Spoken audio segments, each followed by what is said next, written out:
É só isto que eu te quero perguntar. Queres ser uma ave rara ou apenas mais uma ovelha no rebanho?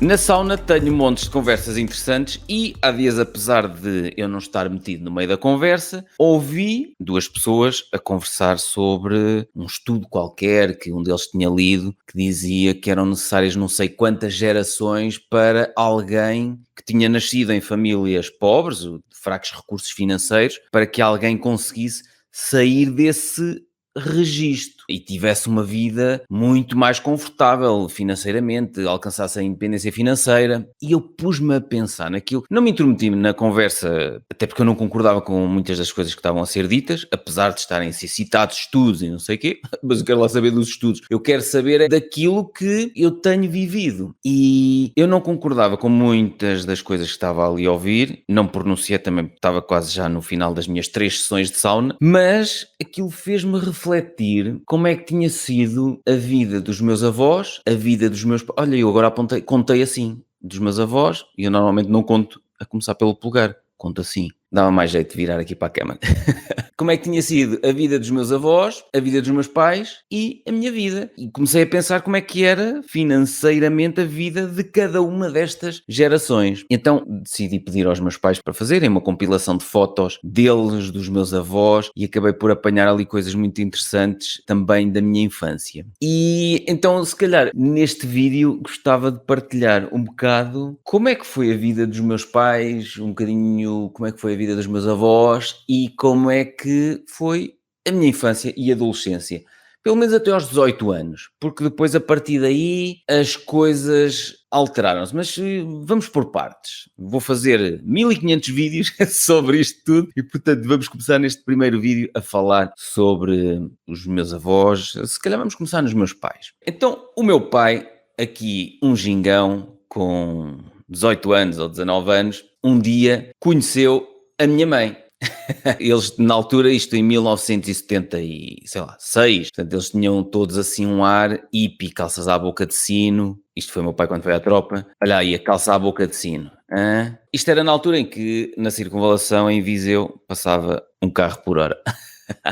Pronto, aqui estão os meus pais. O meu pai já trabalhava numa farmácia desde os 11 anos. Os meus pais, em termos de escolaridade, fizeram ambos a 4ª classe. Eu acho que o meu pai ainda chegou a fazer mais, 5º ano ou 6º ano. Mas começaram os dois a trabalhar muito cedo. O meu pai começou aos 11 anos a trabalhar numa farmácia, em Canas de Senhorim. Era uma família de nem sei quantos são, porque eu não conheço os meus tios todos. Alguns nunca conheci, eram 7 ou 8 irmãos. A minha avó paterna era doméstica, estava em casa a cuidar dos filhos, e o meu avô, vou partilhar aqui deste lado, era mineiro, portanto um trabalho super duro, trabalhou nas minas da Urgeiriça, a centenas de metros de profundidade, e era um trabalho muito duro. Para além de duro, sujo e que acabava por trazer montes de doenças respiratórias. Apesar do meu avô ter vivido até aos 80 e poucos anos, tinha alguns problemas nos pulmões. Felizmente ele não fumava e, portanto, acabou por viver muito mais anos do que a maior parte dos colegas mineiros que ele teve. E, portanto, numa família numerosa em que a minha avó paterna estava em casa e o meu avô era mineiro, o dinheiro também não abundava muito em casa, não é? E por isso o meu pai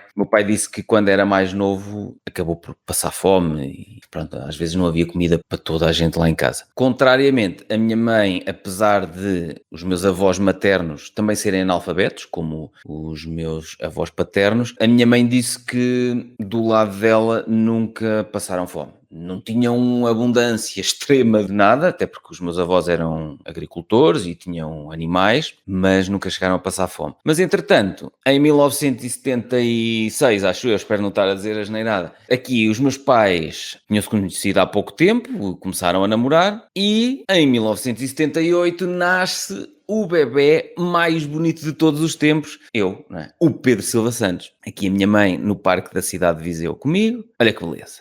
Eu aqui em casa dos meus avós maternos, perto da casa dos meus avós paternos, esta acho que era a casa de uma tia minha, que morava mesmo ao lado dos meus avós. Este aqui sou eu, a olhar, acho que era o meu pai aqui a beber vinho diretamente da garrafa. A minha avó paterna, a Maria Alexandrina, e o meu avô Avelino, o mineiro, que que é a minha mãe. Aqui o meu avô materno, o meu avô paterno, o meu pai, que dá para ver mais ou menos algumas parecenças comigo. Aqui sou eu na pré-primária, no jardim escola, este sou eu, estava animadíssimo. E aqui sou eu, a minha mãe e a minha irmã, que têm 1 ano e 10 meses de diferença em relação a mim, junto ao galinheiro da minha avó materna. Lembro-me desta figueira que ela tinha aqui atrás. E nós íamos muitas vezes, ao fim de semana, às vezes íamos aos avós maternos, outras vezes íamos aos avós paternos. Acabávamos por visitar regularmente, ao fim de semana, os avós, tanto de uma parte como da outra. Aqui sou eu e a minha irmã. Os meus pais contam que, quando eu era mais novo, andava sempre com uns papéis, uns jornais, umas folhas debaixo do braço, e toda a gente dizia: este rapaz vai ser muito estudioso. Não fui estudioso nenhum. Durante a escolaridade obrigatória nunca gostei da escola. Só comecei a dedicar mais quando fui para a universidade em 1996, mas lá chegaremos. E comecei a gostar daquilo que estava a aprender. Mas este era eu e a minha irmã, ali uma ovelha, ali o estendal com as roupas. E a nossa vida, agora que olho, é normal os filhos seguirem mais ou menos os passos dos pais, ainda que com algumas melhorias. E, portanto, se calhar por isso é que existem aqueles tais estudos que mostram que são necessárias não sei quantas gerações até haver uma mudança significativa da qualidade de vida e ao nível da independência financeira, desde famílias que estão muito carenciadas financeiramente até alguém que alcança a liberdade financeira. Porque percebo que os meus avós não tinham escolaridade, portanto eram analfabetos. Os meus pais acabaram por fazer a escolaridade mínima porque também era necessária ajuda lá em casa em termos financeiros. Portanto, ou começavam a trabalhar na agricultura ou tinham que começar a trabalhar em algum lado para ajudar a pôr dinheiro lá em casa. Portanto, a escola acabava por não ser uma prioridade muito grande na geração seguinte, portanto, dos meus avós para os meus pais. Mas os meus pais sempre me transmitiram a importância de... Nunca me pressionaram para estudar, nem nunca andaram ali a fazer aquele controle louco, microgerir se eu estava a fazer os trabalhos de casa ou não. Mas sempre me incentivaram, a mim e à minha irmã, a estudar, mais do que eles tinham tido oportunidade para estudar. Lembro-me da minha mãe me dizer algumas vezes que se arrependia, na altura que era nova, que muitas colegas foram fazer uns estudos adicionais e ela era empregada no hospital e acabaram por se tornar enfermeiras e criaram condições económicas diferentes. E lembro-me dela mais tarde me dizer que se arrependia de não ter avançado com os estudos para ter uma carreira melhor, um trabalho melhor, um retorno financeiro melhor. E naquela altura, quando ela me disse isso, eu era adolescente e portanto aquilo para mim não significou muito, mas agora olhando para trás vejo que foi interessante eles terem cativado a mim e à minha irmã para, avancem em termos de estudos mais do que nós conseguimos avançar. E os meus pais fizeram um esforço muito grande para meter a mim e à minha irmã a estudar na universidade, mas lá chegaremos no vídeo 527.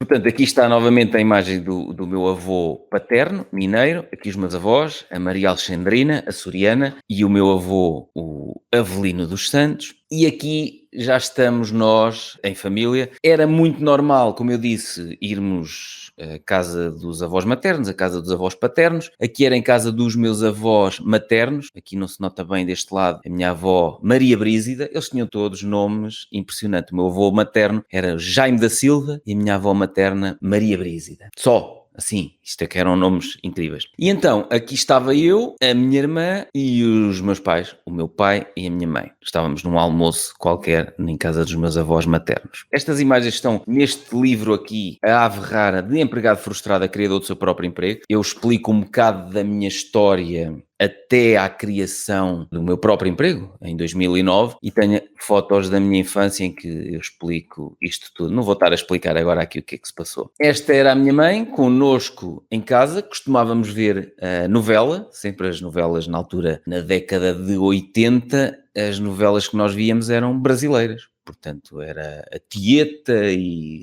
já não me lembro, o Roque Santeiro, já não me lembro de outros nomes. Acho que a Tieta deve ter sido, Tieta do Agreste, deve ter sido a última novela que vi com os meus pais. Mas nós víamos sempre televisão juntos e o meu pai tinha a mania de nos ir fotografando. Felizmente tinha essa mania porque... assim temos aqui recordações para partilhar. E lembro-me que era engraçado que às vezes quando estávamos a ver filmes de terror, de vez em quando dava na televisão, só havia dois canais, era RTP1 e RTP2, não é? E às vezes um filme qualquer de terror, e o meu pai, não sei se ainda tem medo de filmes de terror, mas na altura ele tinha medo, então quando começavam assim as cenas mais agrestes, o meu pai dizia sempre a mesma coisa, que era... Já não estou a achar piada nenhuma a isto. Vou, mas é para a cama. E nós depois é que nos apercebemos, quando o meu pai dizia Já não estou a achar piada nenhuma a isto. estava borradinho de medo. E até por isso é que já não estava a achar piada nenhuma ao filme. Pronto, mas era habitual ao fim do dia, depois de jantar, jantávamos cedo e eu mantive esse hábito até hoje. É engraçado que há hábitos que nós depois vamos mantendo. E alguns são saudáveis, outros não. Outros são registros limitantes e que não nos deixam crescer. E se calhar é um bocado por causa disso que são necessárias várias gerações, não sei exatamente quantas gerações é que referiam nesse estudo, mas são necessárias várias gerações para que as coisas se alterem significativamente, porque tendemos a imitar os hábitos dos nossos pais, tendemos a imitar coisas boas e coisas más. Portanto, eu mantive esta coisa boa de jantar cedo, mantive este gosto de ver filmes, séries, novelas mexicanas. Agora, muitas das séries que nós vemos, espanholas, mexicanas, seja o que for, são o equivalente às novelas, não é? São séries, têm vários episódios, várias temporadas, só que a produção cinematográfica neste momento é que é muito diferente. Muito mais à frente. Aqui, o meu pai, com grande pinta, com os seus óculos, por acaso estes aqui não são estes que eu aqui tenho. Não, mas eram parecidos, porque eu tenho aqui os óculos originais Ray-Ban que o meu pai tinha, reparem bem, nestes oculaços Ray-Ban. Aqui o meu pai, numa das nossas idas à praia, nós íamos uma vez por ano, no verão, fazíamos, não sei se era uma semana ou 15 dias, acho que eram 15 dias de praia. Íamos sempre para as mesmas praias, relativamente perto aqui de Viseu, íamos sempre para Mira, para Tocha. Agora pensando nisso, os meus pais nunca foram muito de arriscar. E então, até nos sítios para onde íamos de férias, costumávamos ir sempre para o mesmo sítio, porque era mais fácil, já sabiam que casas é que podiam reservar, conheciam algumas pessoas lá, em Mira e na Tocha, sabiam onde é que podiam estacionar o carro. Ou seja, pensando nisso, nunca foi uma característica dos meus pais quererem estar continuamente a cair no desconhecido. E, portanto, até nisto acabámos por ir mais ou menos para aquilo que já conhecíamos. Íamos à casa dos meus avós, íamos fazendo uns piqueniques à Serra da Estrela, que é aqui a cerca de 100 km de Viseu, mas eu já lá vou chegar. Íamos para a praia, sempre para as mesmas praias, e seguíamos mais ou menos sempre a mesma rotina. Íamos carregadíssimos. Nós não carregávamos nada, eu e a minha irmã. Os meus pais iam sempre carregadíssimos, com os corta-ventos, com o guarda-sol, com as toalhas, com tudo. Pronto, era assim. Era engraçado porque as t-shirts, da altura, que t-shirts é que nós usávamos? Olha, eram as t-shirts que eram oferecidas. Esta aqui era uma t-shirt que o meu pai lhe tinha dado, da BJ Costa Manutenção Industrial. Não sei se ainda existe esta empresa, na Covilhã. Portanto, t-shirt é que eu tinha? Fiat Uno. Na altura tinha saído os Fiat Uno. Meu pai trabalhava na Fiat. Tinha lá algumas t-shirts promocionais do Fiat Uno. E aí está. Eram as t-shirts que nós usávamos. Impressionante. Bem linda esta t-shirt do Fiat Uno. Aqui eu a comer na casa de praia que nós alugávamos. Aqui já éramos um bocadinho mais velhos, eu, a minha irmã e a minha mãe, mas lá está, fazíamos sempre o mesmo. Olha, mesmo o guarda-sol, eu acho que isto aqui é de uma marca qualquer, ou óleo ou lubrificantes para automóveis. Portanto, aproveitava-se sempre um bocado. Olha, e as toalhas também, olha aqui. As toalhas. Glass, não sei quê, que isto era uma marca qualquer de tintas. Porque o meu pai trabalhava na Fiat, acabava por ter não sei quantos parceiros lá da empresa onde ele trabalhava que ofereciam para os clientes e para os funcionários lá da oficina onde ele trabalhava, e portanto nós tínhamos material que se conseguia arranjar gratuitamente, t-shirts, guarda-sóis e toalhas, era menos dinheiro que saía do orçamento familiar. Mas é engraçado olhar para as fotografias e perceber que se aproveitava tudo. E sei lá, hoje em dia que é quase chocante ver a forma como, sei lá, os mais jovens consomem, deitam fora, não aproveitam nada. Na altura aproveitava-se tudo. Eram os bonés dos partidos políticos e as t-shirts que davam nas marchas, seja lá o que for. Olha, aproveitava-se tudo, olha aqui, no chão. Para fazer os buracos, era com as unhas e com uma lata de salsichas Nobre. Queres cavar? Não há baldes, não há pás, não há nada. Uma lata de salsichas Nobre. Pronto, isto éramos nós, talvez numa das casas de praia em Mira ou na Tocha, depois de um dia de praia em que nós estávamos a pôr o bronzeador, e aqui era em casa dos meus pais. Engraçado olhar para estas imagens e ver a televisão que os meus pais tinham na sala e a televisão que eles têm hoje. Que é assustador, que o meu pai é um fã de áudio e de vídeo e, portanto, algumas das extravagâncias dele, para além de ele e a minha mãe terem sempre andado a juntar o máximo que conseguiam para investir na minha formação e na formação académica da minha irmã, as extravagâncias que eles cometiam não era irmos para hotéis. Eu nunca fui para um hotel com os meus pais, engraçado. As extravagâncias deles não eram hotéis, não eram viagens caras, eram viagens sempre aqui perto, piqueniques, quando dava era aquilo que nós fazíamos. As extravagâncias do meu pai era uma aparelhagem com um som melhor, uma televisão com uma imagem melhor, um vídeo VHS. As cassetes aqui não dá para ver muito bem, mas temos aqui Rambo 1, Rambo 2, Rambo 3, Rocky 1, 2, 3, 4, 5. Tínhamos os Rambos e os Rockys todos, que era, na altura, aquilo que estava a sair. E depois o meu pai era jeitoso, que ele fazia aqui estas passagens de cabos, olha aqui, o cabo a passar para levar até lá dentro ao quarto o sinal da antena, que era para eles também terem televisão no quarto. Eu nunca tive televisão no quarto. Felizmente foi um bom vício desde o início. Os meus pais tinham televisão no quarto, nós não tínhamos televisão no quarto, não havia dinheiro para tantas televisões. E ainda bem, não me habituei a televisões no quarto. Aqui, o meu pai, o meu avô paterno, a minha avó paterna, a minha mãe e eu, na cozinha dos meus pais. Olha aqui o calendário, em 1991. Espetacular. Depois eu fui para os escuteiros, estive lá pouco tempo, porque entretanto o meu pai emigrou para a Inglaterra, porque ganhava pouco na oficina onde trabalhava, e esteve lá 3 temporadas, assim, alguns meses, não foram 3 anos seguidos, em cada um dos anos foram apenas alguns meses. E no último ano, em 1991, quando ele veio de Inglaterra, ele trouxe-me uma guitarra, que está aqui, eu vou lá buscá-la. Ele trouxe-me esta guitarra elétrica, que eu já mostrei noutros vídeos, e trouxe um teclado para a minha irmã, que ela ainda andou em aulas durante uns tempos e depois acabou por perder o interesse e desistiu. Mas nesta idade foi mais ou menos quando eu comecei a aprender guitarra. Então comecei a aprender guitarra elétrica e depois ou ia para as aulas de guitarra ou ia para os escuteiros. Como nos escuteiros eu tinha que ir à missa no domingo,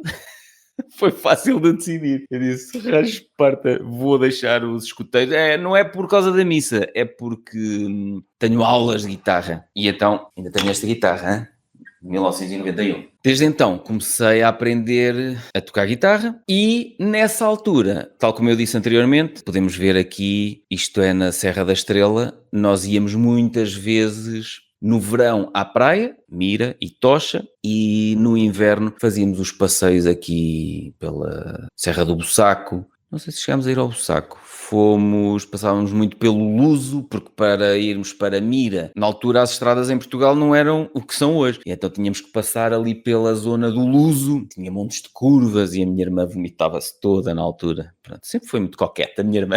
Estou a brincar. Não, mas a mim não me incomodava, mas a minha irmã, ela enjoava nestas viagens até à praia. Sem ar-condicionado, o carro, sem cintos, com nós a balançar, cheios de coisas, com uma grade por cima. Isto agora só nos filmes é que nós vemos estas coisas, sei lá, em países menos desenvolvidos, em que os carros têm aquelas grades por cima e vão cheios de malas, tudo mal preso, carros sem cinto, sem ar-condicionado, nas curvas do Luso. A minha irmã dizia-lhe que o cheiro dos eucaliptos a deixava mal disposta e, portanto, era sempre um horror chegar à praia. Mas lá chegávamos. E no inverno o que fazíamos era isto. Fazíamos os nossos passeios até à Serra da Estrela. E a minha mãe preparava sempre. Ela tinha aqui este coisinho amarelo, era uma embalagem que tinha pratos, talheres, copos. Acho que ela ainda tem isto hoje em dia. Então fazíamos a merenda, sempre assim em cima das rochas, e adorávamos fazer isto. Por acaso foi giro que o ano passado fiz pela primeira vez isto novamente novamente com a Lúcia Julião, a minha belíssima esposa, e com os meus pais, a minha irmã e a minha sobrinha, a filha da minha irmã. E foi muito engraçado. Fizemos um piquenique e acho que este ano vamos repetir outra vez. E fez-me um bocado lembrar desses tempos em que nós éramos adolescentes e de como foi giro termos esses registros em família. E a minha sobrinha adorou e acho que também pode ser um registro interessante que estamos a passar à geração seguinte, que é... tal como fazíamos com os meus pais, a minha irmã está a querer fazer com a minha sobrinha, com a filha dela. As minhas enteadas já não há nada a fazer, já não têm salvação, já não querem saber disto para nada. Portanto, não as habituámos assim, até porque, pronto, são minhas enteadas, como devem perceber, não é? Tinham que ir à família original e, portanto, muitas vezes ela respondia: Tu não és meu pai. Pronto, e como eu não sou pai delas, olha, houve muita coisa que passou ao lado. Aqui eu e a minha irmã, na altura em que se usava ganga da cabeça aos pés, isto para nós era um orgulho ter um casaco de ganga e umas calças de ganga. Aí estamos nós, no alto da Serra da Estrela. É engraçado a percebermos aqui que, para já, as calças e os casacos tinham que ser largos, que era para não durarem apenas para aquela estação. Está bem? Isto tinha que durar vários anos. Minha mãe, aqui no seu belíssimo traje, ela sempre teve muito bom gosto e, acima de tudo, meu pai sempre teve aquela paixão por comprar coisas para a minha mãe. Eu comprava naquelas lojas por catálogo. Eles recebiam o catálogo da... já não me lembro se era Venca ou o que era. O meu pai recebia assim uns catálogos e ia comprando umas saias, uns casacos e gostava de ter a minha mãe sempre... Ainda hoje ele faz isso. E eu acho que essa dedicação do meu pai à minha mãe e dos meus avós. No caso dos meus avós maternos nunca vi tanto isso, mas dos meus avós paternos via mais essa proteção do meu avô paterno à minha avó. E essa ligação do homem à mulher acabou por me transferir também para mim essa importância de nos dedicarmos à pessoa que temos ao nosso lado. Eu ver isso do meu pai para a minha mãe, da minha mãe para o meu pai, acabou por me influenciar positivamente também a mim. Mas as roupas, estava eu a dizer, tinham que ser sempre bastante largas, porque isto tinha que durar vários anos, e depois não se faziam bainhas. Repara bem, aqui a minha irmã com as calças todas até cá em baixo. No meu caso, eu não gostava de andar com as calças assim a amarrotar cá em baixo, e então o que é que eu fazia? Dobrava para dentro. Nota-se perfeitamente que isto está dobrado para dentro, para aí até aqui, e depois à medida que eu ia crescendo ia desdobrando.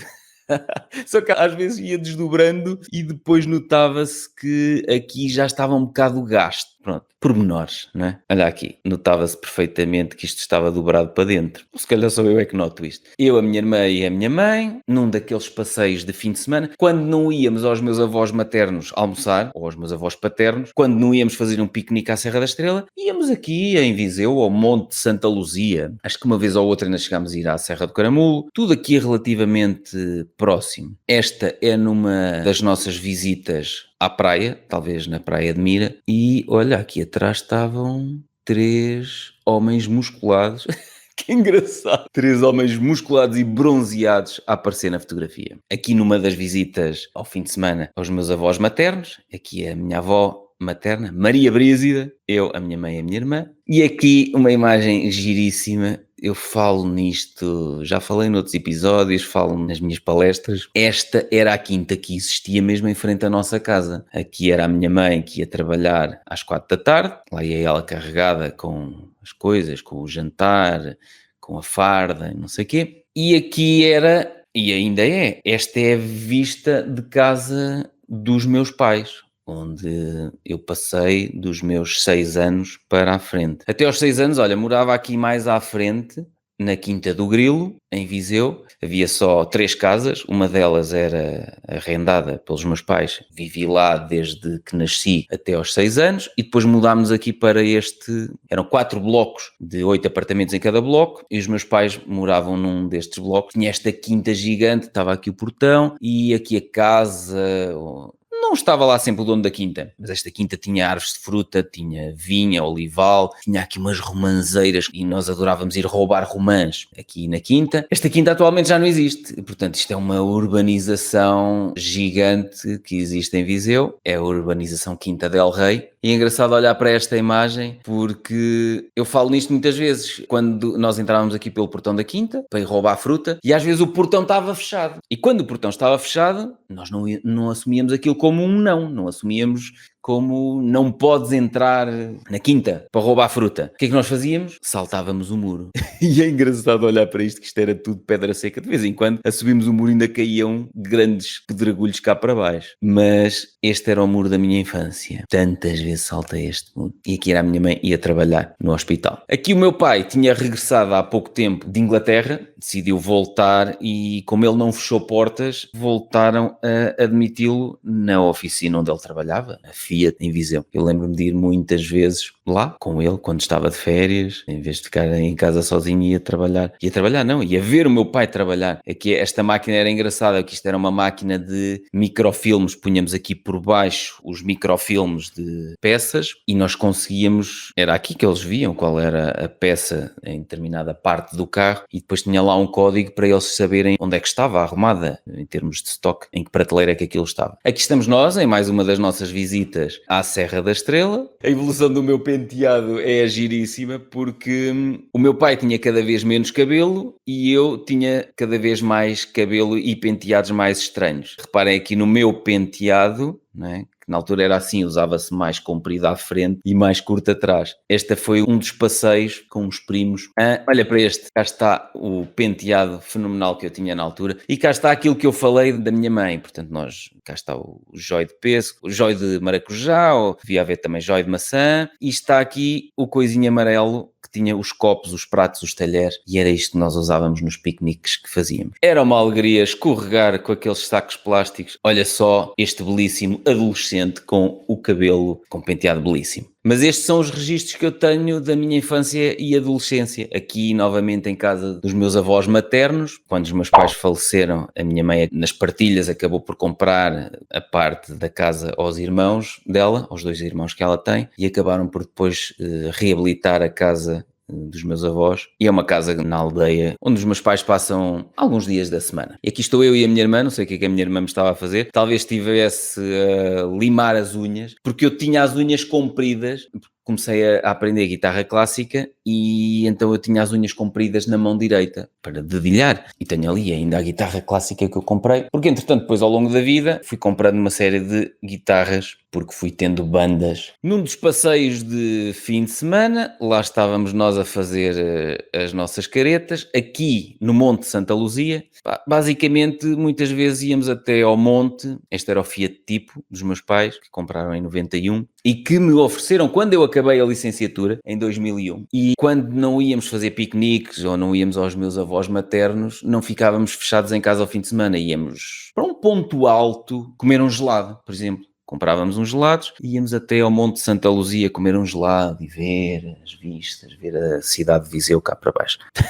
Olha só esta belíssima fotografia com um penteado incrível. Aqui está a tal guitarra que o meu pai me trouxe à Inglaterra. Aqui aos 15 anos, na escola de música, eu falo neste belíssimo livro, A Ave Rara, de empregado frustrado a criador do seu próprio emprego, falo que comecei a dar aulas de guitarra e que mais tarde o professor me colocou a dar aulas às pessoas que estavam a começar. Ao fim de um ano e pouco, já tinha alguma formação, já sabia algumas coisas a nível teórico e a nível prático, e ele perguntou-me se eu queria começar a dar aulas aos iniciados. E eu disse que sim. E até disse que sim um bocado porque ele não me ia pagar, mas eu também assim deixaria de pagar aulas de guitarra. E foi fixe, porque na altura os meus pais, como tinham pouco dinheiro, foi uma boa notícia eu chegar a casa e dizer eu vou começar a dar aulas de guitarra aos 15 anos, agora seria exploração infantil, mas foi uma boa notícia porque eu disse-lhes que ia deixar de pagar aulas de guitarra e eles ficaram muito satisfeitos. A questão mais tarde que eu percebi é que isto era um presente envenenado. Eu deixei de pagar aulas de guitarra, mas também deixei de ter aulas. E, portanto, uns tempos depois, meio ano depois, ou assim, acho eu, desisti das aulas de guitarra. Mais um passeio de fim de semana, em que eu e o meu primo ainda está ali de pernas abertas a regar os campos. Era assim, parava-se na berma da estrada e fazia-se, pronto. E aqui fomos a Espanha, este era o Fiat Tipo dos meus pais, ainda vejo este carro passar aqui em Viseu, quem o comprou colocou a GPL, e às vezes vejo este carro, o XM1634, nunca mais me esqueci da matrícula, vejo o carro passar. E até já pensei, um dia vou lá falar com o homem e compro-lhe o carro outra vez, porque era o carro dos meus pais, foi o primeiro carro que eu tive, quando acabei o curso foi uma prenda dos meus pais, mas há dias o Daniel, sério, que trabalha aqui comigo, disse, para quê? Mais um carro para ficar sem bateria, porque eu ando quase sempre a pé. Tenho carros a mais lá em casa. E então os carros com os quais eu não ando, às vezes ficam sem bateria. Eu até já comprei um booster para poder ligar os cabos e ter bateria para pôr os carros a trabalhar. Mas sim, Daniel, tens razão. Não vale a pena estar a comprar mais um carro, se depois eu não ando com os carros todos. Mas aqui, olha, foi em Espanha, está ali. Alanis, su centro comercial. Não sei onde é que era isto. Mas devia ser ali logo a seguir a Vilar Formoso. Nós íamos para sítios relativamente próximos. Estou aqui com os meus tios, com os meus primos, com a minha irmã, com a minha mãe e o meu pai a fotografar, claro. Devemos ter ido comprar caramelos à Espanha, que também era uma coisa que se fazia, ia-se comprar caramelos à Espanha. Aqui eu com o meu penteado belíssimo, aqui também.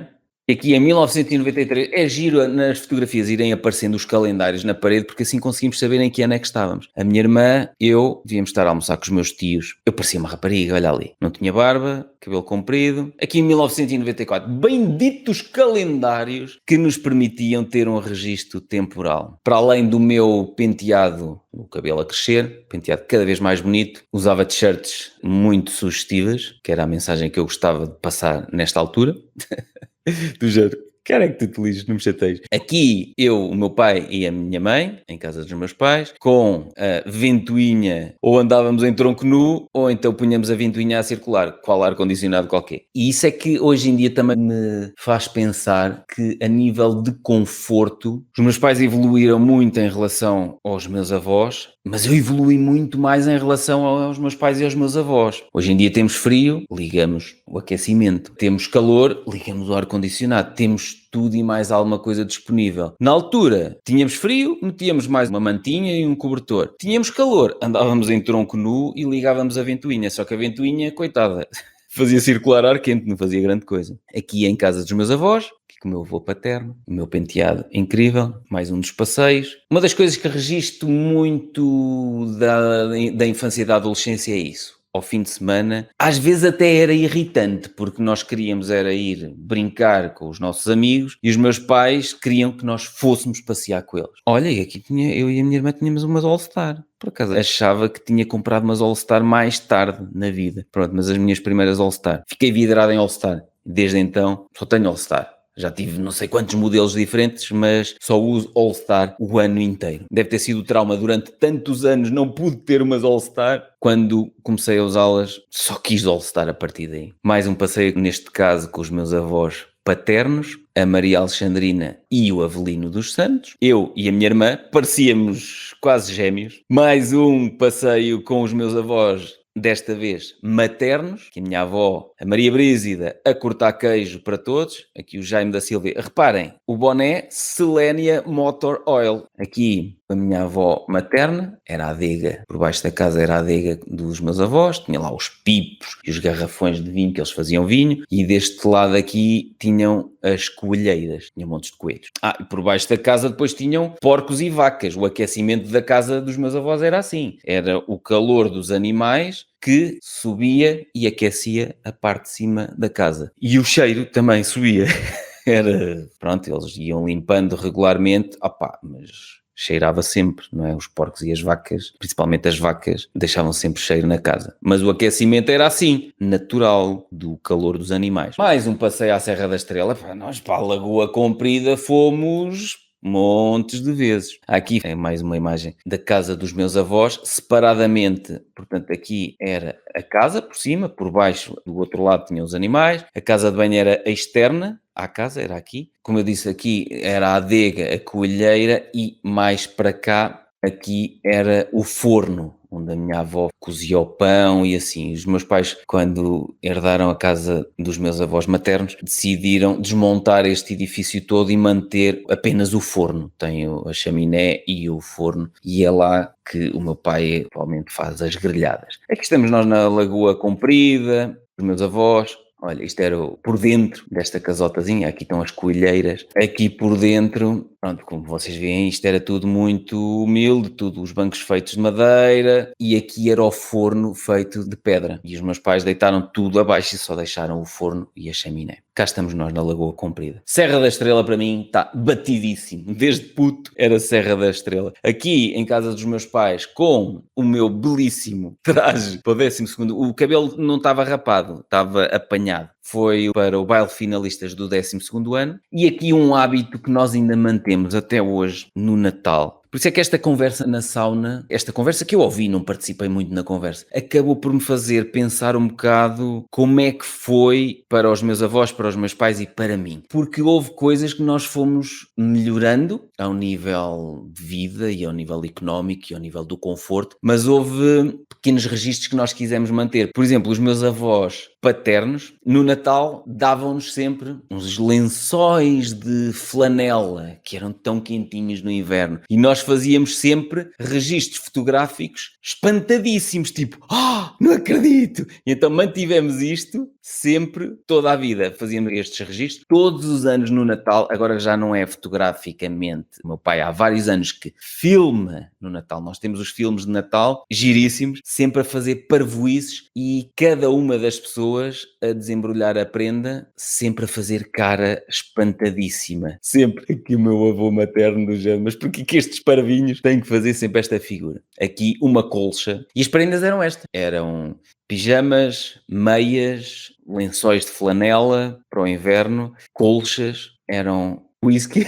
Pronto, esta era a melhor prenda. Talvez das prendas mais caras era o whisky. E este era o bairro onde eu vivia. Esta é a vista de casa dos meus pais em 1995, 6. Mais ou menos em 96 foi quando eu fui estudar para a universidade. Mas este era o bairro onde nós vivíamos. A Lúcia Julião, os pais dela vieram fugidos da guerra em Angola. Ela nasceu em Angola. E quando vieram cá para Portugal, foram morar para a reclusão, era a antiga prisão, aqui em Viseu. Moraram na prisão e depois vieram para este bairro, que era o bairro da Pomba, que era chamado o bairro dos retornados. Porquê? Porque foi o bairro que acolheu em Viseu muitas das pessoas que vieram fugidas da guerra em Angola. E em 1970 e pouco criaram estas casas. Reparem nos telhados que ou eram de chapa ou eram de amianto. Amianto! Está bem? Como eram as escolas primárias quando nós éramos mais novos. Agora é que, há uns anos para cá, se sabe os malefícios do amianto, mas era tudo assim. E a Lúcia Julião morava, não se vê daqui, mas morava mais para aqui, até passar para o prédio onde moravam os meus pais, no segundo direito, e os pais dela foram viver para o primeiro direito. Eu falo nisso aqui neste belíssimo livro, A Ave Rara 2, do Caos e das Dívidas a um Estilo de Vida Livre. Mas é giro o meu pai ter registado estas fotografias, porque esta foi a altura mais ou menos em que começaram a fazer as terraplanagens aqui nesta zona para começar a construir o novo Hospital de Viseu, que é o hospital atual em Viseu. E quem conhece Viseu, se olhar, ele tem aqui várias fotografias da evolução, se olhar consegue reconhecer que este é o Hospital de Viseu. E antes de ser inaugurado, ainda existia este bairro todo de lado. O que aconteceu ao longo dos anos? As pessoas que tinham vindo fugidas da guerra em Angola começaram a conseguir os seus empregos, a criar melhores condições de vida e começaram a sair daqui, do bairro da Pomba. Eu neste livro até troquei os nomes todos,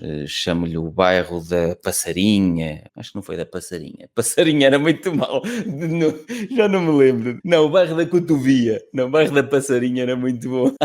Mas chamo-lhe, acho que era bairro da Cotovia, mas não, ele efetivamente era bairro da Pomba, era assim que se chamava, ainda é, hoje em dia. Mas à medida que foram saindo as pessoas que vieram retornadas de Angola, os ciganos começaram a ocupar as casas que estavam livres. E então, a determinada altura, era o bairro dos ciganos. O bairro da Pomba era conhecido como o bairro dos ciganos. Aqui no fundo não tinha saída e eu lembro-me de um rapaz que entrou pelo bairro abaixo. Nós que morávamos aqui nos prédios em cima podíamos entrar porque conhecíamos os ciganos todos e os ciganos também nos conheciam a nós e não nos chateavam. E nós íamos por aqui abaixo, eu lembro-me que íamos buscar pão aqui embaixo, à Dona Celeste. Era a padeira, mas lembro-me de uma vez um rapaz entrar de bicicleta pelo bairro abaixo e depois não havia saída aqui no fundo do bairro. E como não havia saída, ele andou ali e os ciganitos, pronto, começaram a ver, ui, este menino está perdido. Ficaram com a bicicleta. E ele entrou de bicicleta e saiu a pé. E talvez com 2 ou 3 chapadas. Porque era assim, era típico no bairro dos ciganos. Portanto, este foi o bairro onde eu vivi dos meus 6 anos até aos 18 anos, a altura em que fui para a universidade. Os meus pais ainda têm este apartamento, só que agora já não é nada assim atrás. Quem conhece Viseu, mais uma vez, reconhece esta imagem do Hospital de Viseu. Mas na altura, aqui estava o hospital em construção. Uma das coisas que eu gostava de fazer era, na altura das nésperas, quando comia nésperas, era pegar nos caroços e atirar para o telhado das casas dos ciganos.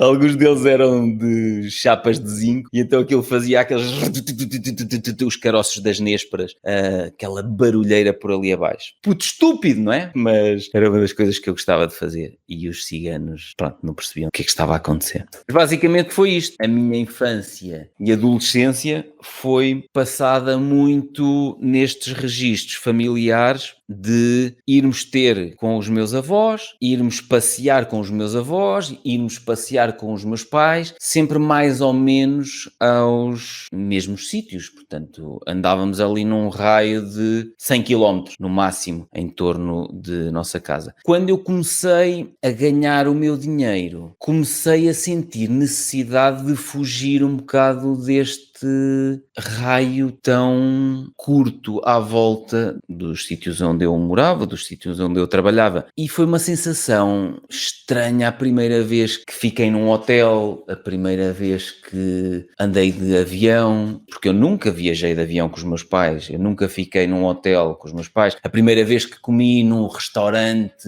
mais chique, com comida mais elaborada, porque não era habitual fazer isto com os meus pais. E eu comecei a desenvolver o gosto por fazer coisas novas, experimentar coisas que nunca tivesse experimentado, a todos os níveis, a nível profissional, a nível pessoal. Portanto, a nível pessoal eu comecei a gostar de ir para sítios onde nunca tinha ido, sem o medo de me perder, até porque depois mais tarde comecei a usar GPS e olha, pronto, o GPS foi das melhores coisas que inventaram porque nos facilitou imenso a vida, mas acho que aquele registro de os meus pais irem quase sempre para o mesmo sítio era um bocado o medo do desconhecido, o medo de se perderem numa estrada até ao Algarve. E eu comecei a ganhar esse hábito e quando comecei a trabalhar, comecei a ganhar o hábito e o gosto até de fazer viagens longas sozinho. Eu pegava no carro e ia até ao sul de Espanha. Eu pegava no carro e ia até Barcelona, que foi um esticão brutal. E depois é que percebi, a primeira vez que fui a Barcelona de avião, pensei, isto é estúpido, nunca mais venho de carro. Mas aquele meu gosto pelo desconhecido de estou a fazer uma coisa muito fora daquilo que os meus pais faziam. Sei lá, fazer uma viagem de 1200 km até Barcelona era uma coisa muito fora, sozinho, mas foi uma coisa que eu comecei a gostar de fazer, explorar outros caminhos, explorar um bocado nos livros todos, como é que outros fizeram, e eu acho que, vê lá tu, tanto tempo para dizer o que é que eu acho sobre aquela conversa que eu ouvi na sauna. Eu não acho que tenhamos que assumir isto que vem nestes estudos científicos ou nestes artigos de opinião de são precisas não sei quantas gerações para nós mudarmos completamente a nossa condição financeira, para nós alcançarmos a liberdade financeira. Eu sempre fui aquele puto que não acreditava que era assim só porque me diziam que era assim, só porque é o destino. Eu não acredito, tenho feito tudo para provar e tenho conseguido provar a mim mesmo que é verdade, que eu tenho razões para não acreditar nisso. Não acredito que nós nascemos numa determinada condição financeira e temos que morrer exatamente naquele registro. Temos que fazer daquela forma, temos que morrer com aquela situação financeira exatamente igual ou pouco melhor do que era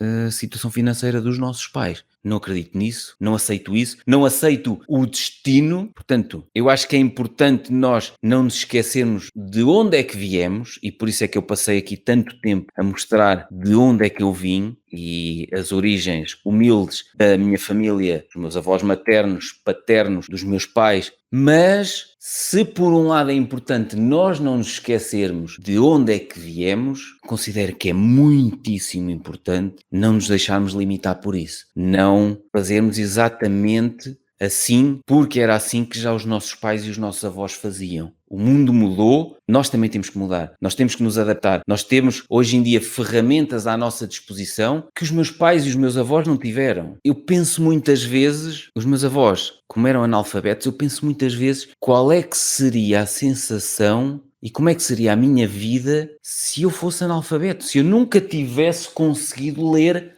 nada. Porque, apesar de eu ter aprendido muita coisa na universidade, no mestrado, que tirei mais tarde, eu vou falar nisso noutros vídeos, eu considero que grande parte da aprendizagem que eu trouxe para a minha vida pessoal e profissional e que me alavancou a nível pessoal e profissional para outros patamares, a maior parte eu aprendi ali. Aprendi nos livros, aprendi lendo como é que os outros fizeram, lendo as histórias dos outros. E por isso, para mim, é muito importante eu nunca me esquecer de onde é que eu vim, e adorei voltar a pegar nestas fotografias e trouxeram-me memórias incríveis e tenho pena neste momento de já não ter os meus avós nem maternos nem paternos, porque nesta fase da vida em que eu me encontro, estou numa fase da vida em que valorizo muitas coisas que não valorizava quando era adolescente e gostava de ter os meus avós neste momento para poder partilhar mais coisas com eles, para poder passar mais tempo com eles, e sinto que muitas vezes na adolescência passei tempo com eles por obrigação, porque os meus pais queriam, vamos almoçar aos avós, e eu só pensava, eu queria era ficar a brincar com os meus amigos, e agora gostava de poder ir almoçar aos meus avós, só que já não tenho avós. E, portanto, acho que é muito importante nós não nos esquecermos de onde é que vimos e não esquecermos as pessoas que nos trouxeram até aqui, por causa de terem existido estes hippies, os meus pais. Mas a boa notícia é, e eu não quis estar a dizer isto naquela conversa na sauna, porque até podia parecer arrogante, prefiro partilhar isto aqui nos meus canais para as pessoas que seguem os conteúdos que eu produzo, porque já sabem que eu digo isto sem qualquer tipo de prepotência e arrogância. Eu sou a prova de que não é necessário, já não sei se eram 4, 5 ou 6 gerações para passar de um nível muito pobre a nível de recursos financeiros para um nível de conforto financeiro grande e um nível de independência financeira. Não foram precisas 5 ou 6 gerações para eu chegar lá. E porquê que não foram precisas? Porque eu me mantive curioso, porque eu me mantive aquele miúdo de 13, 14, 15 anos de é assim porquê? Curioso, chato até, inclusivamente, muita gente acha que eu sou um chato porque estou sempre a perguntar, mas é assim porquê? Mas quem é que disse que não sei quê? Por causa desta curiosidade que eu tenho tido ao longo da vida, por querer saber porquê que é assim, por não aceitar algo que eu não concordo. Eu fui para a universidade, eu falo nisso aqui neste, eu não sei se foi neste ou neste, já agora aproveito por fazer publicidade aos 2 livros à Ferrara. Num dos livros à Ferrara, já não me lembro em qual, eu falei enquanto fui para a universidade, em 1996. Eu não queria ir para a universidade, mas os meus pais incentivaram-me, disseram que ia ser um esforço financeiro muito grande e sinceramente nem sei muito bem como é que eles conseguiram manter-me a mim e à minha irmã fora da cidade onde vivemos, a estudar, porque nós somos de Viseu e eu estudei em Vila Real e a minha irmã estudou em Castelo Branco. Mas os meus pais davam-me, em 1996, 50 mil escudos, ainda em escudos, o equivalente em euros a 250 euros. Está bem que estávamos em 1996, mas 50 contos por mês e eu pagava 125, já estou a falar em euros, eu pagava 25 contos de renda de casa, porque dividia a casa com outro rapaz, eu vivia com pouquíssimo dinheiro. Eu vivia com o equivalente a 250 euros por mês. E na altura eu lembro-me, desde o primeiro ano, eu pensar, como é que eu vou estar aqui 5 anos da licenciatura, sim, porque as licenciaturas na altura eram de 5 anos, como é que eu vou estar 5 anos da licenciatura com este dinheiro por mês? E foi aí que eu decidi, eu vou ter que fazer isto em 5 anos. Eu não posso demorar 6 ou 7. Primeiro porque os meus pais poderiam tolerar que eu chumbasse um ano, tudo bem. 2, acho que não iam tolerar, não iam suportar, porque não teriam dinheiro para me suportar tantos anos fora. Mas eu pensei, eu não quero sequer passar mais um ano do que necessário a ser sustentado pelos meus pais. Está bem que eu podia ter arranjado um part-time, um trabalho para me suportar, mas a carga horária era muito grande. Era uma licenciatura de 5 anos e a carga horária era muito grande. Então eu pensei, ok, eu vou-me aplicar. Felizmente comecei a gostar do curso, Engenharia Florestal, e tinha uma componente prática muito grande e eu gostei dessa componente de aplicar os conceitos teóricos, aplicá-los na prática. Gostei muito, mas eu demorei apenas os 5 anos e a partir dali, não, eu acho que já foi ali, foi aos 18 anos eu não aceitei a minha condição financeira de eu não tenho dinheiro para nada. Eu nem posso ir de autocarro todos os dias, porque senão não me chega o dinheiro para comer. Porque eu lembro-me que na altura eram 80 escudos cada viagem de autocarro. Mas 80 escudos, 2 viagens. Portanto, ir para a universidade, comia lá na cantina, ficava lá o dia todo e vinha para baixo. Já eram 160 escudos. Vezes todos os dias da semana, não é? Ao longo de um mês, não chegava. Eu pus-me a fazer contas e não chegava. E eu não aceitei a minha condição financeira. Eu disse, eu não vou andar como os meus pais andaram, como os meus avós andaram,